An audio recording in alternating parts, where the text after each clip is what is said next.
I'm going to tell you a story about Highway 550 in Nevada and what happens when you drive after midnight. You know how it is. Nevada is a land of terrible roads, millions of miles of asphalt connecting cities like twins. And in between, nothing. A black void, broken only by yellow lines and the reflection of your own headlights in the eyes of nocturnal animals. The hero of our story is named Liam. He was an ordinary guy, a traveling salesman, tired of the endless commute. That evening, he was late for a client meeting in Reno and was leaving after dark.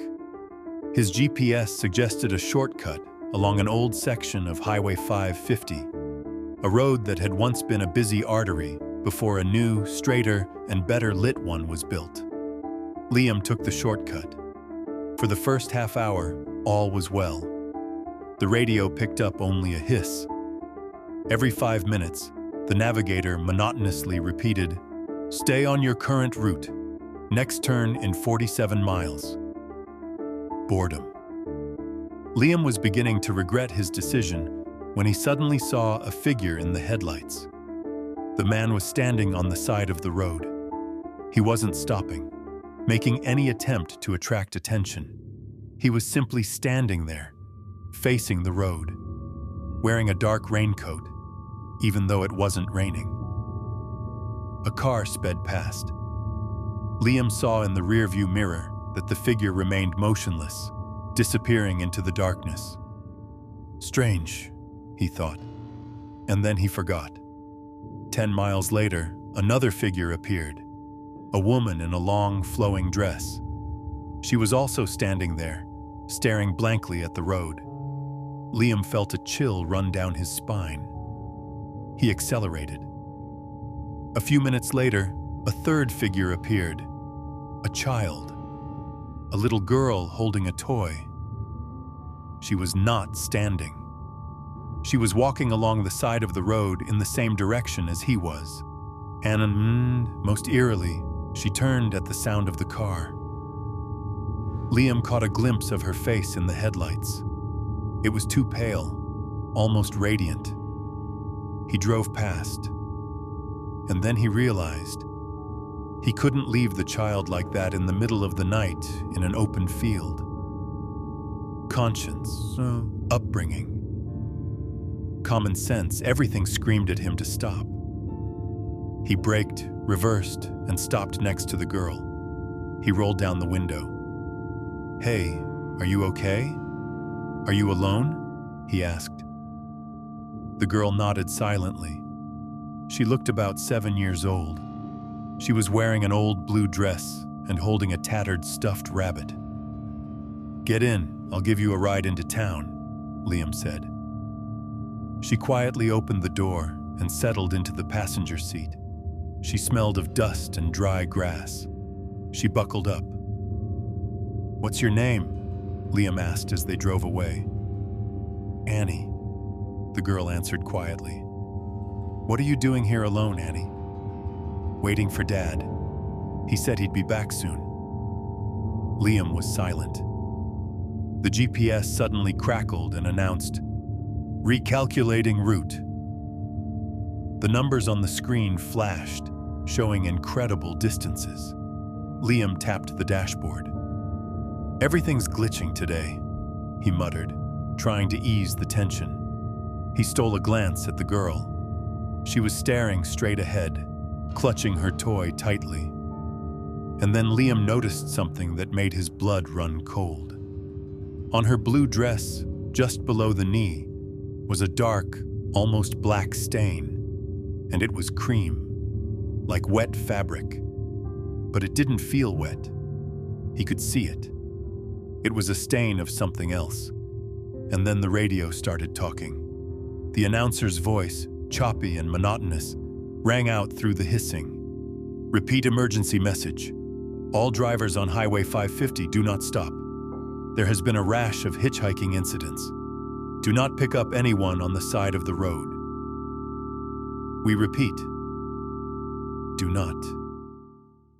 The voice faded, turning to static. Liam glanced sharply at Annie, She turned her head toward him and smiled. The smile was too wide, too toothy. "That's what he always says," Annie whispered. "But Daddy promised to come back, and you look like Daddy." Liam swallowed. His hands turned white on the steering wheel. He glanced at the GPS. There was only one command on the screen, flashing red. "Go back." He jerked the steering wheel, trying to turn around on the narrow road. The headlights illuminated a roadside sign from the darkness. It read, "Next town, 150 miles." And below, in tiny letters, the paint almost faded, "Mallow family missing here. 1987. Only daughter found." Liam froze. He slowly turned his head toward the passenger seat. It was empty. There was no one there. Only the smell of dust and a damp stain on the seat upholstery, dark and sticky. He breathed like a cornered animal. He looked out the window. 3 figures stood on the side of the road, 10 meters behind him. A man in a raincoat, a woman in a light coat, and a girl in a blue dress. They stood shoulder to shoulder, looking at his car, and they did not move. Liam floored the gas pedal. The car jerked forward into the pitch-black tunnel. He didn't look in the mirror. He was afraid to see them again. Ahead, or in the back seat. He drove for an hour or two. He was running low on gas. There wasn't a single light on the horizon. The radio was silent. The GPS showed only a gray screen with the message, "No signal." And then he saw lights. A small gas station with a cafe. He almost cried with relief. He turned around and pulled up to the pump. The cafe's lights were on, and inside sat a plump man, the driver. Liam, his hands shaking, began to fill up. Then he went inside to pay. While he was scanning the receipt, the cashier, an elderly man with tired eyes, looked at him carefully. "Going far?" "Yeah, Las Vegas. Turned on to 550, error." The cashier frowned. 550. It's dangerous there at night, especially for solo drivers. Best not to stop, for anyone. Liam, speechless, nodded. He bought a coffee and got out. His car was parked under a streetlight, and he distinctly saw a little girl in a blue dress sitting in the passenger seat, her forehead pressed against the glass. She looked at him and waved.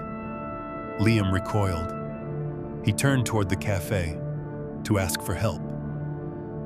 But through the glass he saw the cashier and the truck driver staring at him, and not moving, just staring, with blank, detached faces like those figures on the side of the road. He heard a light tap. The girl tapped her finger on his window, beckoning him to come closer. And the streetlight above his car suddenly went out. Then another, and another. A dark wave extinguishing the light rolled from the highway straight to the gas station. The last thing Liam saw before jumping into his car and speeding off into the night were 3 silhouettes emerging from the darkness of a field and slowly walking toward the cafe. A man, a woman, and a child. He was found 3 days later. The car was parked on the rutted shoulder of that very same Highway 550, 50 miles from the gas station. The gas tank was full. The keys were in the ignition. An old, tattered stuffed rabbit lay on the passenger seat. And Liam himself was never found. They say Highway 550 isn't a road.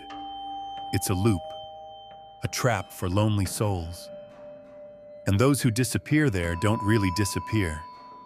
They just become part of the landscape, waiting by the side of the road, sometimes to find a ride, and sometimes to add to their family.